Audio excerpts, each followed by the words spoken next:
Assalamualaikum warahmatullahi wabarakatuh. Perkenalkan, nama saya Muhammad Zaki, saya dari kelas PIK.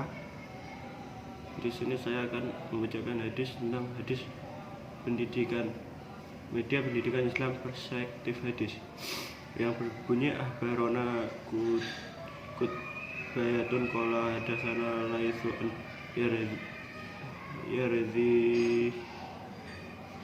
yarzi dabni abi habibin an abi iflah al-hamdani an abni duri annahu sami'a al-yasmi abi talibin yaqulu ila nabi Allah sallallahu alaihi wasallam akhadha hararu faja'alahu fi yaminihi wa akhadha dhaba faja'alahu fi samalihi thumma qala inna hadaina haramun ala zakaru ummati.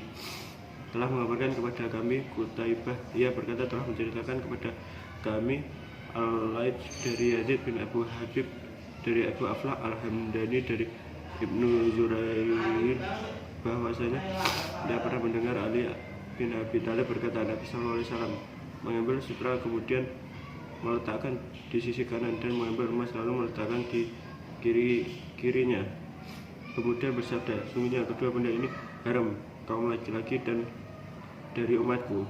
Dari hadis tersebut dijelaskan bahwa media pendidikan dalam Islam yang dicontohkan dalam emas yang dicontohkan Nabi Muhammad, yaitu dalam emas yang diletakkan di sebelah kiri dan kanannya. Kemudian Nabi SAW bersabda, sungguhnya kedua benda ini haram untuk kaum laki-laki dan umatku. Yang kedua yaitu pesan dari perspektif hadis. Yang hadisnya berbunyi akhbarana al-mu'allab nu asadi hadatsana salamun huwa ibnu abi mutihil qala sami'tu aba hadhi yudithu an du'aka qala Abdullah nu mas'udin udu aliman au muta'aliman wala khaira fi ma siwahuma, yang artinya telah mengabarkan kepada kami Ali bin Asad telah menceritakan kepada kami Salam ibnu Abu Mudhi berkata, aku mendengarkan Abu al-Has menceritakan dari Ad-Dalak, dia berkata, Abdullah ibnu Mas'ud berkata, jadilah kamu pada waktu pagi seorang alim atau pengajar ilmu atau terpelajar berburu ilmu, dan tidak ada kebaikan selain keduanya. Yang selanjutnya yaitu lingkungan pendidikan perspektif hadis.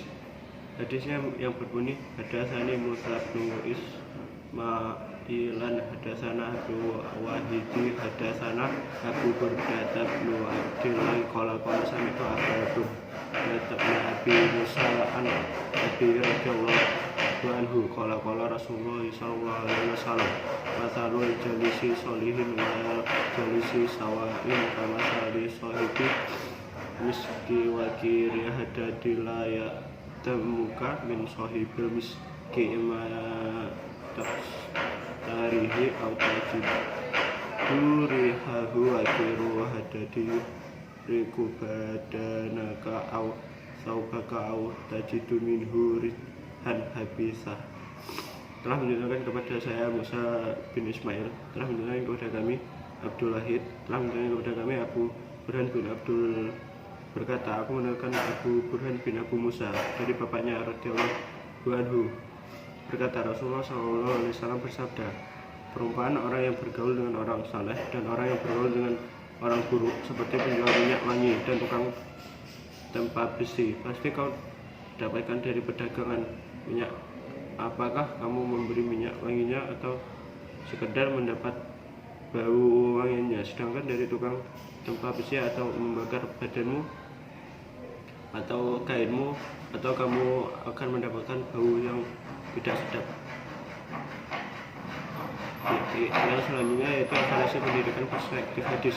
Hadisnya berbunyi hadasana Muhammad bin Abdullah bin Namari hadasana Abi hadasana Abdullah an Nafi'i an Ibni Umar qala radhiyallahu Rasulullah sallallahu alaihi wasallam yauma ukhudi fil kitali wa nabnu arba'a saratan salaman falam yujizu nabi wa radani yaumal had bagi wa nabnu hamsa syaratan sanatan fajazani.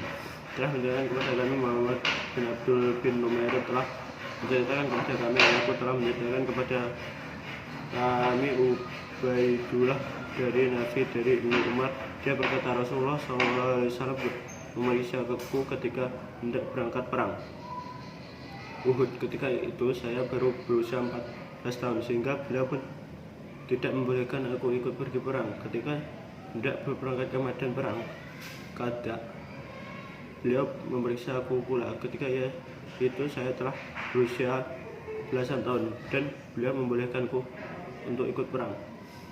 Dari hadis tersebut dijelaskan bahwa evaluasi atau peserta didik harus mencukupi umur untuk melakukan suatu peperangan.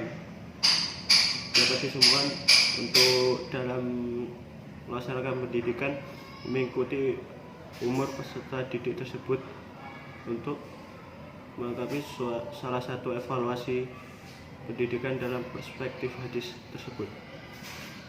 Sekian penjelasan dari saya, kurang lebihnya saya mohon maaf yang sebesar-besarnya. Assalamualaikum warahmatullahi wabarakatuh.